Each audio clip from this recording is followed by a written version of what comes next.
Perkenalkan, nama saya Grace Tampu Bolon. Pada kesempatan kali ini saya akan membahas tentang konsep dasar akuntansi perpajakan.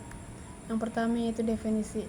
Definisi dari akuntansi perpajakan yaitu sistem informasi yang menyediakan informasi akuntansi berdasarkan standar akuntansi dan peraturan perpajakan yang berlaku sebagai landasan untuk wajib pajak memenuhi kewajiban perpajakan. Akuntansi perpajakan menekankan kepada dasar perhitungan kewajiban pajak yang harus dibayar dan sebagai dasar untuk penyusunan surat pemberitahuan serta sebagai bahan pertimbangan konsekuensi yang timbul atas suatu transaksi atau kegiatan perusahaan.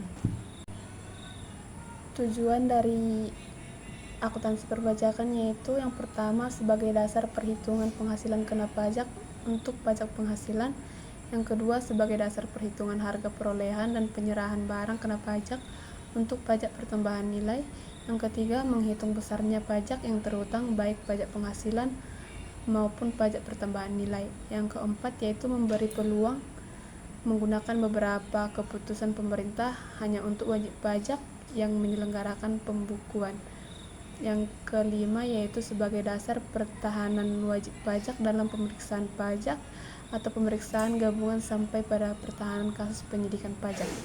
Selanjutnya yaitu kerangka akuntansi pajak.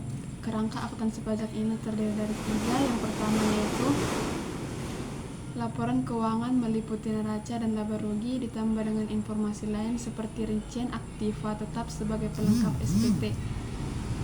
Yang kedua yaitu tanggung jawab menyusun laporan keuangan fiskal terletak pada wajib pajak atau kuasanya.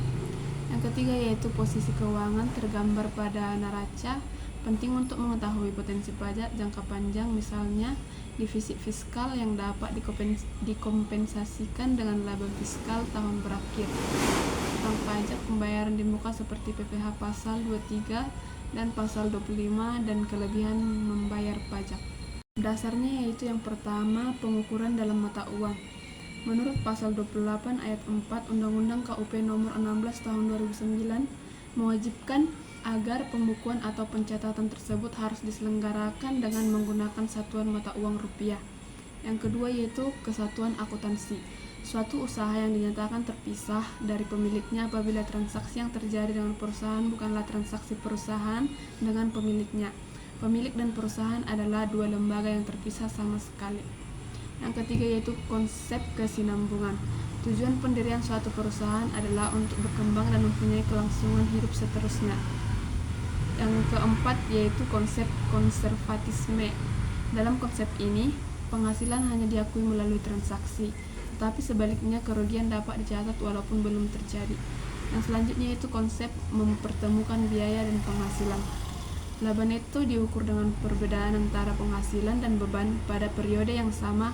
Hal ini mengacu pada pasal 6 ayat 1 Undang-Undang PPh nomor 36 tahun 2008.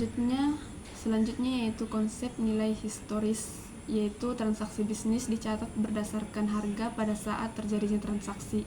Dengan konsep ini, maka harta dicatat sebesar harga perolehannya sesuai dengan pasal 10 ayat 6 Undang-Undang PPh nomor 36 tahun 2008. Selanjutnya periode akuntansi.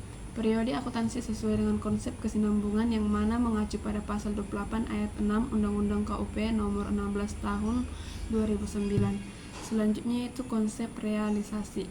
Menurut konsep ini, penghasilan hanya dilaporkan apabila telah terjadi transaksi penjualan.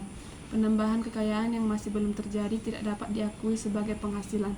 Hal tersebut sesuai pasal 4 ayat 1 Undang-Undang PPh nomor 36 tahun 2008. Selanjutnya yaitu konsep materialitas. Konsep ini diatur dalam pasal 9 ayat 2 Undang-Undang PPh nomor 36 tahun 2008. Selanjutnya yaitu konsep taat asas. Dalam konsep ini, penggunaan metode akuntansi dari suatu periode ke periode berikutnya haruslah sama. Konsep ini mengacu pada pasal 28 ayat 5 Undang-Undang KUP nomor 16 tahun 2009. Jadi karakteristik laporan keuangan ini terdiri dari 4. Yang pertama yaitu relevan, dapat dipahami, dan dapat dibandingkan, dan andal. Selanjutnya yaitu akun dalam akuntansi pajak. Akun-akun yang terdapat dalam akuntansi pajak yaitu terdiri dari neraca saldo. Neraca saldo ini terdiri dari sisi aset, Dalam sisi aset terdapat akun yang pertama yaitu pajak dibayar di muka atau prepaid tax. Pajak dibayar di muka biasanya disajikan sebagai biaya dibayar di muka dalam aset lancar. Pajak dibayar di muka ini terdiri dari PPh 22, PPh 23, PPh 24, PPh 25, dan PPh 28A jika ada. Selanjutnya itu PPh atas pengalihan hak atas tanah dan bangunan. Selanjutnya itu pajak masukan atau PM. Selanjutnya itu sisi kewajiban, terdapat akun utang pajak atau tax payable.